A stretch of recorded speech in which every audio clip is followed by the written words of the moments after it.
ঝাঁসিতে আমরা রয়েছি 2-3 দিন হয়েই গেছে, কিন্তু রোজকার ডেইলি ব্লগ আমি শুট করিনি।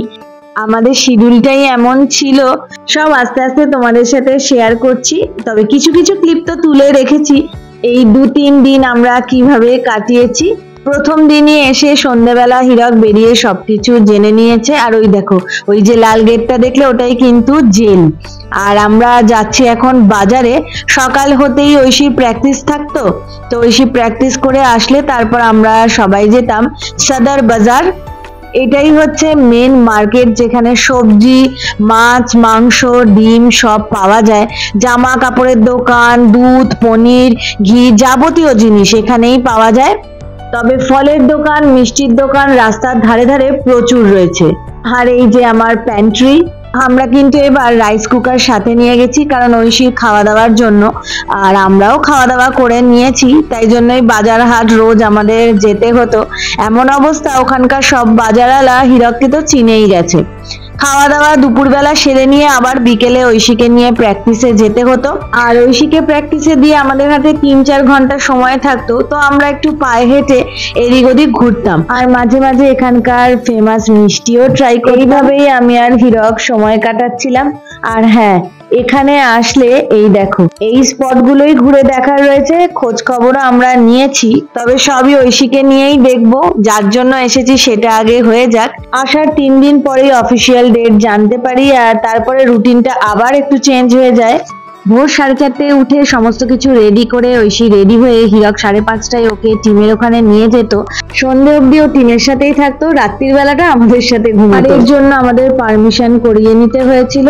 আর হ্যাঁ, স্কুলেই কিন্তু এবার খেলা হয়েছে। মোট 11টা স্টেট এবার পার্টিসিপেট করেছে। তবে হ্যাঁ, এখানে এসে নানান রকম অভিজ্ঞতা ঐশীর সাথে সাথে আমাদেরও হলো, তো পরে সেসব বলবো তোমাদের। আন্ডার 14 খেলা হয়ে গেছে, 17-19 এখনো বাকি রয়েছে। এই কদিন তো আমরা ভোর 4:30টার সময় উঠছিলাম, ঐশীকে দিয়ে আসছিলাম, এইসবই চলেছে। আজকে আমরা অনেকক্ষণ ঘুমিয়েছি, আমরা আজকে 8টার সময় উঠেছি।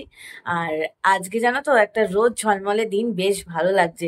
2 দিন টানা যা বৃষ্টি হয়েছে, ওফ, তারপরে আজকে বেশ ভালো লাগছে। তবে হ্যাঁ, মেঘলা মেঘলা রয়েছে, ওয়েদারটা খুব প্লেজেন্ট। আর রাত্রিবেলা এখানে ওয়েদারটা ভীষণই আরামদায়ক হয়ে যায়। তো আজকে আমরা একটু বেরোনোর প্ল্যান করেছি। ঐশী অনেক বছর আগে যখন এই মণিকর্ণিকা সিনেমাটা বেরিয়েছিল না, ঐশী তখন থেকে ওটা দেখে ঐশী তারপর থেকে খুব ঝাঁসিতে আসার ইচ্ছে ছিল, ঝাঁসি ফোর্ট দেখার খুব ইচ্ছে ছিল। কিন্তু সেরমভাবে তো আমাদের কোনো প্ল্যান হয়নি। কিন্তু লাকিলি ওর খেলাটা যখন এখানেই পড়েছে, ঐশী বলেই রেখেছিল যে একদিন সময় সুযোগ করে আমাকে ফোর্টটা অ্যাটলিস্ট দেখাতেই হবে। তাই আজকে একটু আমাদের এদিক ওদিক বেরোনোরই প্ল্যান রয়েছে। ঝাঁসি ফোর্ট তো অবশ্যই যাব। তো একটু পরে আমরা সবাই রেডি হয়ে নেব, তারপর বেরিয়ে পড়বো, আর তোমাদেরকেও অবশ্যই নিয়ে যাব। বেলা এখন 12:30, আর আজকে আমরা ঘরেই ব্রেকফাস্ট করে নিয়েছি। লাঞ্চ বাইরেই করব। আর অনেকদিন পর ঐশী নর্মাল রুটিনে ফিরেও খুব খুশি। তার সাথে আজকে অনেক দিনের ইচ্ছা পূরণ হতে চলেছে। আমরা যেখানে রয়েছি সেখান থেকে 2.3 কিলোমিটার। আর বাদ বাকি যা যা দেখবো সব আশেপাশেই রয়েছে। প্রথমেই আমরা চলে এসেছি রানীমহলে।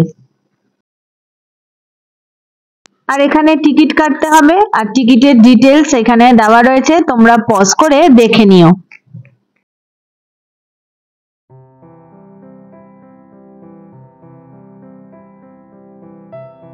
চলো আগে টিকিটটা কেটে নিই, তারপর ভিতরটা ঘুরে তোমাদেরকেও দেখাবো, আমরাও দেখবো।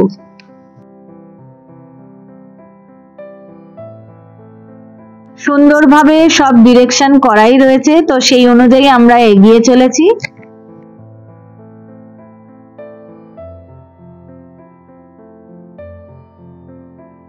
এই সিঁড়ি দিয়ে এখন আমরা উপরে উঠে যাচ্ছি। ওপরে রয়েছে ফটো এক্সিবিশন রুম।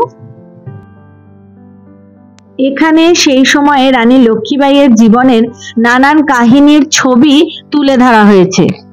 তোমাদের সব এক এক করে যতটা পারবো দেখানোর চেষ্টা করছি। তবে ইতিহাস ঘাটলে জানা যায়, উত্তরপ্রদেশের ঝাঁসি শহরের এই রানীমহলটি ছিল একসময় রাজকীয় প্রাসাদ। প্রাসাদটি ঝাঁসির সুবেদার নেওয়ালকার পরিবারের রঘুনাথ দ্বিতীয় দ্বারা নির্মিত হয়েছিল। পরবর্তীকালে এই প্রাসাদটিতে রানী লক্ষ্মীবাইয়ের একটি বাসস্থান তৈরি করা হয়। জানা যায় 1853 সাল থেকে 1858 সাল পর্যন্ত রানী লক্ষ্মীবাঈ এখানেই থাকতেন।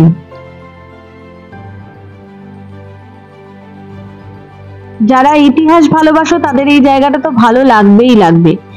এখানে যেসব ছবি রয়েছে সেই সব ছবির মাধ্যমে আমরা অনেক কিছু জানতে পারছি, যা তোমাদের সামনে তুলে ধরার চেষ্টা করছি। আর এখানে যেই লেখাগুলো রয়েছে যদি তোমাদের কারোর মনে হয় তো তোমরা একটু পজ করে পড়ে নিও।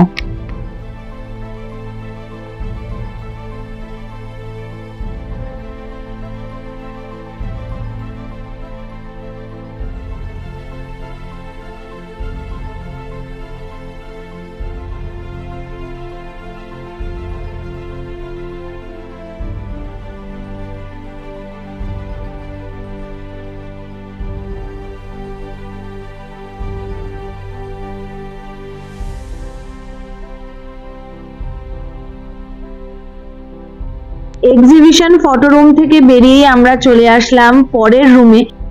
আর এখানে দেওয়ালে নানান রকম ঘটনা আঁকার মাধ্যমে তুলে ধরা হয়েছে, আর দেওয়ালে রয়েছে নানান রকমের নকশা করা কাজ।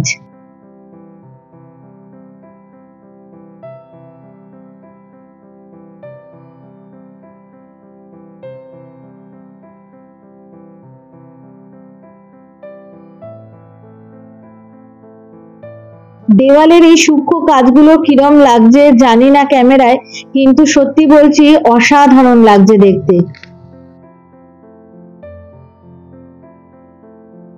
আর জানো তো এসব জায়গা ঘুরছি ঠিকই, খুবই ভালো লাগছে, কিন্তু ওমের জন্য খুব মন খারাপ করছে। ঐশী তো সব সময় বলছেই দা ভাইয়ের কথা, আর এখানে ঘুরতে এসে বলছে দা ভাই আসলে এখানে খুঁটিয়ে খুঁটিয়ে অনেকক্ষণ ধরে সব জিনিসগুলো দেখতো, লিখতো। দাদা ভাইয়ের খুব ভালো লাগতো। মহলের ওপরটা ঘুরে এখন আমরা চলে এসেছি নিচে। নিচে রয়েছে তখনকার দিনের অর্থাৎ প্রাচীন সব ভাস্কর্য।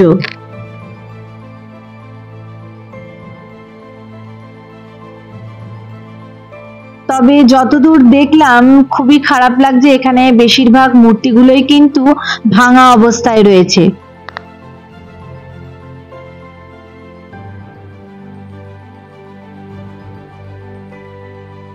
এখানে ঘুরতে ঘুরতে হঠাৎই মনে করিয়ে দিল, এই দেখো কলকাতায় ফিরলেই দুর্গাপুজো। এই পুরো রানীমহলে প্রচুর ছোট ছোট ঘর রয়েছে আর 6টা বড় হল রয়েছে। তবে সব দিক তো খোলা নেই, যেই দিকগুলো আমাদের জনসাধারণের জন্য খোলা রেখেছে সেটাই আমরা দেখলাম। রানীমহল থেকে এরপর আমরা চলে আসলাম ঝাঁসি ফোর্টে। এই জায়গাগুলোর দূরত্ব কিন্তু একদমই কাছাকাছি, পায়ে হেঁটেও আসা যায় আবার অটো নিয়েও আসা যায়। অটো আমাদের পার হেড 20 টাকা করে নিয়েছে, তবে আমরা রানীমহল অব্দি অটো নিয়েছিলাম, এখানে আমরা হেঁটেই চলে আসলাম। আর ওই দূরে ফোর্টের মেন গেট, আর এখান থেকে পুরো ঝাঁসি শহরটা দেখতে পাওয়া যাচ্ছে, আর তার সাথে দূরে ওই ছোট ছোট পাহাড়। এখানেও টিকিট কেটেই ঢুকতে হবে, আর টিকিটের ডিটেলসটা তোমাদের সাথে শেয়ার করে দিলাম। শুনলাম সন্ধ্যেবেলা এখানে লাইট অ্যান্ড সাউন্ডেরও ব্যবস্থা রয়েছে। আমরা এখন ফোর্টে ঢুকছি না, ফোর্ট 8টা অবধি খোলা রয়েছে। আর এখন আমরা যাব মিউজিয়াম, এখান থেকে কাছেই, ওটা 4:30 অবধি খোলা রয়েছে। আর এখন 1:30 বাজে, তাই মিউজিয়ামটা ঘুরে তারপর ধীরে সুস্থে ফোর্টটা ঘুরি। ঝাঁসি ফোর্ট থেকে মিউজিয়ামের দূরত্ব হাঁটা পথে কিন্তু 7-8 মিনিট মতো লাগে। আর যেতে যেতে এই রাস্তায় মাঝে মাঝেই আমি দেখছি ছাতা দিয়ে এরকম সুন্দরভাবে সাজানো রয়েছে। ঝাঁসির একটা জিনিস আমার ভীষণ ভালো লাগছে, এখানে প্রচুর গাছপালা আর রাস্তাঘাট খুবই পরিষ্কার পরিচ্ছন্ন। এই যে আমরা মিউজিয়ামে চলে এসেছি, এটা ঝাঁসির গভর্নমেন্ট মিউজিয়াম। এখানেও টিকিট কাটতে হবে, তো হীরক টিকিট কাটতে গেছে। আর বাইরে রানী লক্ষ্মীবাঈ-এর এই বিশাল মূর্তিটা রয়েছে। ঐশীর ইচ্ছে ঐশী এখান থেকে এরকম একটা মূর্তি নিয়ে যাবে, আমিও সেই খোঁজে রয়েছি। গভর্নমেন্ট এই মিউজিয়াম কিন্তু সকাল 10:30 থেকে বিকেল 4:30 অবধি খোলা থাকে। প্রবেশ মূল্য পার হেড 5 টাকা করে, আর ক্যামেরা মোবাইলে শুট করলে এক্সট্রা 20 টাকা। মিউজিয়ামে ঢুকেই রানী লক্ষ্মীবাইয়ের এই পতাকা, স্বাধীনতা সংগ্রামের সময় এই পতাকা নিয়ে উনি যুদ্ধ করেছেন আর পতাকায় বজরংবলীর ছবি রয়েছে। এবারে আমরা রানী লক্ষ্মীবাইয়ের জীবনের নানা পর্যায়ের কাহিনী দেখে নেব, আর সব কাহিনী ঠিক এভাবে তুলে ধরা হয়েছে।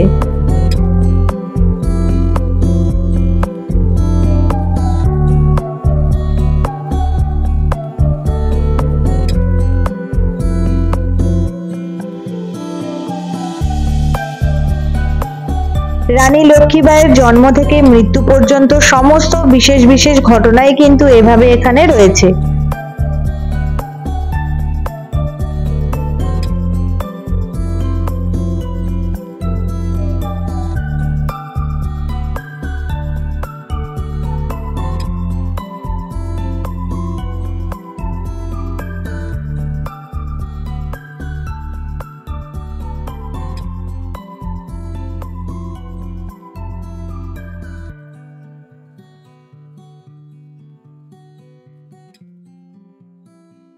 এবার আমরা চলে আসলাম দোতলায়, আর এখানে রয়েছে সেই সময়কার যুদ্ধের সব ব্যবহৃত অস্ত্র।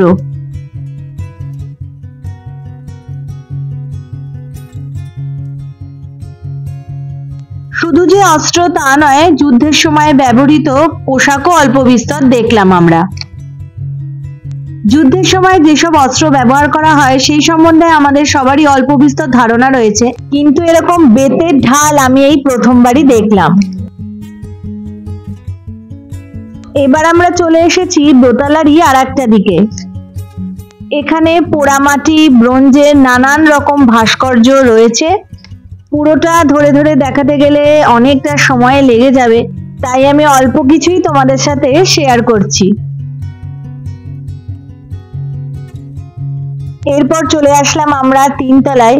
এখানে যা যা রয়েছে সব কিন্তু ভীষণই ইন্টারেস্টিং। এখানে একটা ডিজিটাল বই রয়েছে, সেই অতীতকাল থেকে আজ অব্দি ঝাঁসির হিস্ট্রি, ঝাঁসি কিভাবে পরিবর্তন হয়েছে এই সব কথাই লেখা রয়েছে। এই ব্যাপারটা আমি আর হীরক উপভোগ করেছি, ঐশী পারেনি। 15 বছরের নিচে বাচ্চাদের অ্যালাউ করা হয় না। এটা হলো নিজেকে মণিকর্ণিকা ভেবে যেভাবে যুদ্ধটা করা হয়েছে সেটাই এখানে দেখানো হচ্ছে। সত্যি এই ব্যাপারটা একটু অন্যরকম, তো ওই জন্যই 15 বছরের নিচে বাচ্চাদের দেখতে দেওয়া হয় না। আর এখানে হীরক একটু ম্যাপ দেখছিল। আর এখন আমরা চলে এসেছি আর একটা দিকে। এখানে বুন্দেল আর ইন্ডিয়ান হিস্ট্রির এক একটা সময় দেখানো হবে, 10 মিনিট করে টাইম রয়েছে। তো আমরা বাইরে দাঁড়িয়ে এখন ওয়েট করছি, ভিতরে লোকজন রয়েছে। তো এই যে আমরা ভেতরে এখন ঢুকলাম। এখানে ঘুরিয়ে ঘুরিয়ে তুমি চুজ করে নেবে। তো হীরক বলছে পরপরই একদম প্রথম থেকে দেখতে শুরু করে দিই। একদম প্রথম থেকে আজ অব্দি আমাদের সোসাইটি কিভাবে ফর্ম হয়েছে, এক একটা সময়ে আমাদের সমাজ ব্যবস্থা কিরম ছিল, সেই সবই এখানে তুলে ধরা হয়েছে।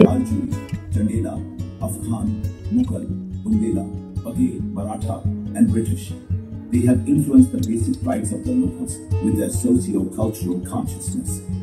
The history from the Vedic period to the Mauryan 21 BC can actually be considered as the mythology of priests into the forest areas of central India.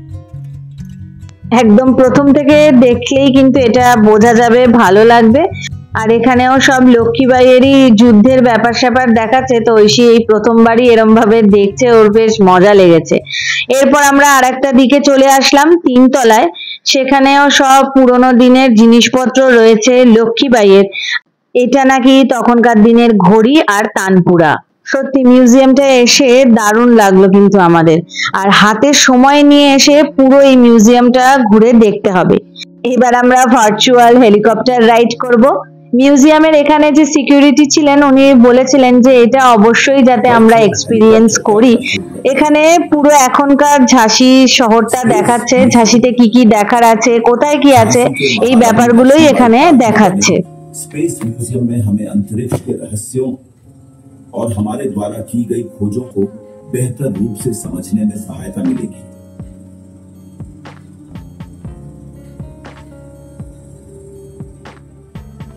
Jhansi Khajuraho मार्ग पर नॉर्थ घाट पर झांसी बोट क्लब बना हुआ है।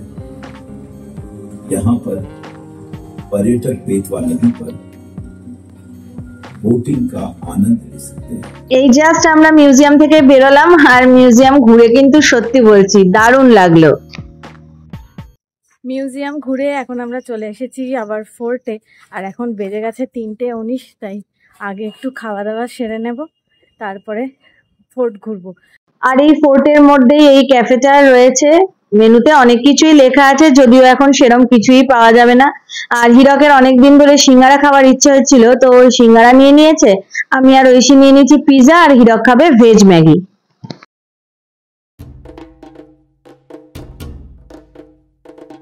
খাওয়া দাওয়া সেরে চলে এসেছি ফোর্টে। আর ফোর্টের টিকিটের ডিটেলস তো তোমাদের সাথে আগেই শেয়ার করে দিয়েছি। এখানে পুরো ফোর্ট ঘুরে দেখানোর জন্য গাইড তো রয়েছে, তবে আমরা গাইড নিচ্ছি না। সব জায়গায় সবকিছু লেখা রয়েছে আর অ্যারো করা রয়েছে, তাই খুব একটা অসুবিধা হবে না। বাইরে যে গেটটা দেখলে আর এই যে রাস্তাটা, এখান দিয়েই কিন্তু ইংরেজরা ঢুকেছিল। আর ওই দূরে দেখা যাচ্ছে কড়ক বিজলি। হাঁটতে হাঁটতে চলে এসেছি ফোর্টের অন্দরমহলে ঢোকার মেন গেটে। ফোর্টের ভিতরে ঢোকার জন্য এই যে এইটা হচ্ছে মেন গেট। মেন গেট দিয়ে ঢুকেই প্রথমেই এই দিকটা আমাদের চোখে পড়লো। আর এখানে সব লেখা রয়েছে কোথায় কি রয়েছে, তো সেই অনুযায়ী আমরা ঘুরবো। ফোর্টে ঢুকেই রয়েছে মতিবাই, গাউস খান আর ক্ষুদাবক্সের সমাধি। গাউস খান ছিলেন স্বাধীনতা সংগ্রামের একজন বীর যোদ্ধা, যিনি রানী লক্ষ্মীবাইয়ের সাথে সব সময় ছিলেন। এই কেল্লাকে আর রানী লক্ষ্মীবাইকে রক্ষা করার ক্ষেত্রে তার ভূমিকা ছিল অপরিসীম। 1858 খ্রিস্টাব্দের 4 এপ্রিল ইংরেজদের সাথে যুদ্ধ করতে করতেই তিনি প্রাণ ত্যাগ করেন। হাঁটতে হাঁটতে ফোর্টের অনেকটা ওপরেই উঠে এসেছি, আর ওপর থেকে ভিউটা দেখো। তবে রাত্রিরে কিন্তু আরো ভালো লাগবে। ঝাঁসি ফোর্ট উত্তরপ্রদেশের বাঙ্গিরা নামক একটি পাহাড়ের চূড়ায় অবস্থিত। ঝাঁসি শহরের পুরনো নাম হচ্ছে বলবন্তনগর। জানা যায় 11 শতক থেকে 17 শতক পর্যন্ত কারহাত ব্রাহ্মণ রাজারা এই দুর্গে ছিল। পরে 1804 সালে ঝাঁসির নেওয়ালকার মহারাজের সাথে ব্রিটিশদের চুক্তি হয়, যার ফলে ঝাঁসি ব্রিটিশদের অধীনস্থ হয়। এরপরে কেটে যায় বহু বছর, উত্তরাধিকারীর পদও পরিবর্তন হয়। 1838 সালে ব্রিটিশরা গঙ্গাধর রাওকে ঝাঁসির রাজা হিসেবে মেনে নেয়। এই গঙ্গাধর রাও কিন্তু খুবই উদার, সহানুভূতিশীল রাজা ছিলেন আর খুব ভালো প্রশাসক ছিলেন। এই গঙ্গাধর রাওই কিন্তু 1842 সালে রানী লক্ষ্মীবাইকে বিয়ে করেন। আর এর পরের ইতিহাস আশা করছি তোমাদের সবটাই জানা। তোমাদের সাথে কথা বলতে বলতে দুর্গের কিন্তু অনেকটা ভিতরেই আমরা চলে এসেছি। আর এখানে যত দেয়াল দেখা যাচ্ছে, এগুলো নাকি 16 থেকে 20 ফুট পুরু। এগুলো সব নাকি গ্রানাইট দেয়াল।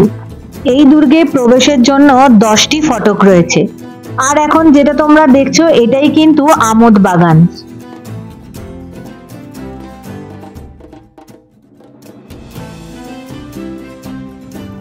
দুর্গের ওপর থেকে আমরা আমোদ বাগানটা তোমাদের দেখালাম। আর যত আমরা দুর্গের আরো ভেতরে ঢুকছি, ওপর দিকে উঠছি, ঝাঁসি শহরটা ঠিক এরম লাগছে। এবার আমরা দুর্গের যেখানে যাচ্ছি, এটি ঐতিহাসিক একটা স্থান। 1858 সালের মার্চ এপ্রিল মাসে জেনারেল হিউ রোজ তার বাহিনী নিয়ে ঝাঁসি অবরোধ করে আর 4 এপ্রিল রানীকে বন্দী করার চেষ্টা করে। রানী লক্ষ্মীবাই সাহসীভাবেই এই যুদ্ধ করেছিলেন। রোজের সৈন্যদের দ্বারা শহরটি লুণ্ঠন করার আগেই এই জায়গাটা থেকেই নাকি তার ঘোড়া বাদলের পিঠে চড়ে তার দত্তক সন্তানকে নিয়ে তিনি এখান থেকে ঝাঁপ দেন। এবার আমরা চলে আসলাম দুর্গের ফ্ল্যাগ হোস্টিং পয়েন্টে। আর এই ফ্ল্যাগ হোস্টিং পয়েন্টটাই হলো দুর্গের সব থেকে উঁচু জায়গা। আর এখান থেকে দুর্গের কিছুটা অংশ আমরা দেখতে পাচ্ছি। এবার আমরা যাব পঞ্চমহলের দিকে। ওই যে বাড়িটা দেখা যাচ্ছে ওই দিকে। শোনা যায় এই 5 মহল বাড়িটা রাজা বীর সিং দাও তৈরি করেন। এই বাড়িটারই ফার্স্ট ফ্লোরে রানী লক্ষ্মীবাই নাকি থাকতেন। এই 5 মহল বাড়িটার এখন 2 মহলই তোমরা দেখতে পাচ্ছ। এই সিঁড়ি দিয়ে আরো নিচে নামা যায়, তো হীরক আর ঐশী গেছে ওখানে। আমি এই ওপরে যে মহলটা রয়েছে সেটাই দেখছি। এই 5 মহল বাড়ির একদম নিচের তলায় নাকি রানী লক্ষ্মীবাইয়ের মিটিং হল ছিল। দেখলি কি অনেকটা নিচে? হ্যাঁ, আমরা তো এটা তো উপরের তলা, এটা ও এর নিচে 5টা তলা আছে। তোমরা কত লাভ দিয়ে গেলে? নিচের তলাটা আছে 5টা তলা, কি করে বুঝবে যাবে? ওরা এর পরের তলা অব্দি গেছিল, কিন্তু ঐশীর ভয় লাগছিল অন্ধকারের জন্য, ওই জন্য হীরক আর ঐশী চলে আসে। সিকিউরিটি বলেছিল যে কোনো ভয়ের নেই, আর হীরকের মনোতুষ্টি হয়নি, তাই ও আবার এখন এসেছে। অন্য একটা দিক দিয়ে বাড়িটা তো দেখে নিয়েছে, কিন্তু ভেতরে ঢুকতে পারলো না বাদুড়ের উৎপাতের জন্য। ফোর্টের মেন গেট দিয়ে ঢুকেই আমরা যে করক বিজলি দেখেছিলাম তার পাশ দিয়েই রাস্তাটা, আর এখানে রয়েছে গণেশ টেম্পল, ভবানী শঙ্কর ক্যানন আর বারাদারি।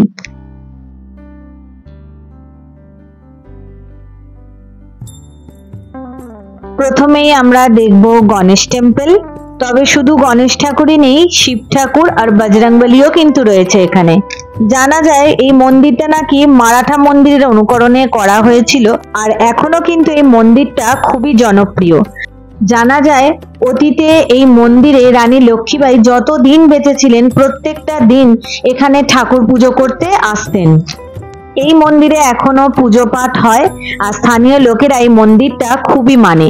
মন্দিরের ভেতর দিয়েই একটা রাস্তা রয়েছে, তারপরে এই বড় গেট, আর এই গেট পেরিয়েই আমরা দেখব এবার বারাদারি।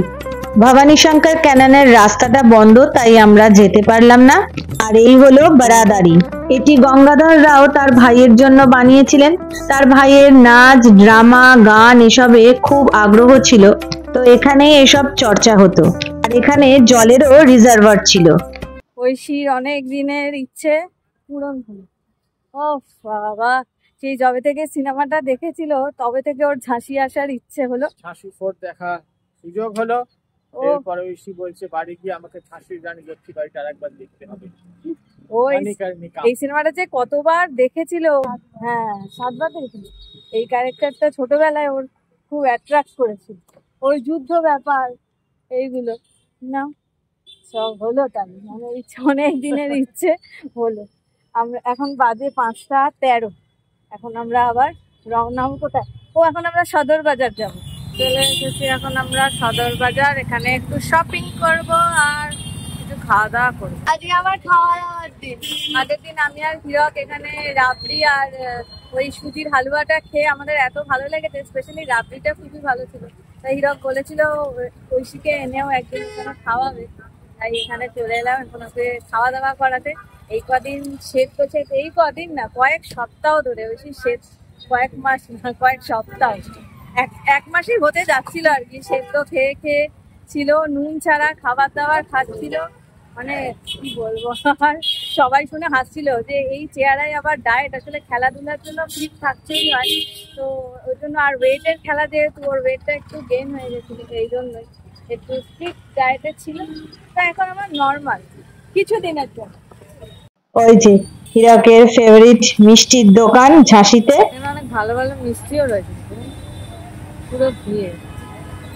আমি একটা লাড্ডু খেতে, কি ভাল লাগছে? তোর তো এখন সবই ভাল লাগে। খাওয়া দাওয়া সেরে এখন ঐশীকে নিয়ে আসলাম এই দোকানটায়। আগের দিন আমি আর হীরক এখানে ঘুরে গেছি।